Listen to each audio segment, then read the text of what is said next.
السلام علیکم ورحمۃ اللہ وبرکاتہ۔ بسم اللہ الرحمن الرحیم۔ سواری پھسلنے پر یہ دعا پڑھیں۔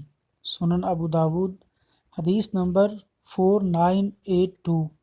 ایک صحابی سے روایت ہے کہ میں نبی اکرم صلی اللہ علیہ وسلم کے پیچھے سوار تھا کہ سواری کا جانور پھسلا۔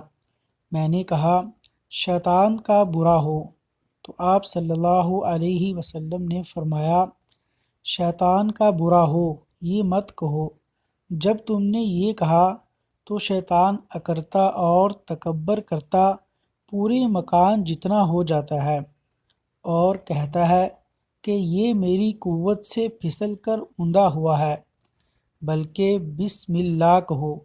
جب یہ کہا تو وہ ذلت سے سکڑ کر مکھی جتنا رہ جاتا ہے۔ اللہ تبارک و تعالیٰ سے دعا ہے کہ اللہ تعالیٰ عمل کی توفیق عطا فرمائے، آمین یا رب العالمین۔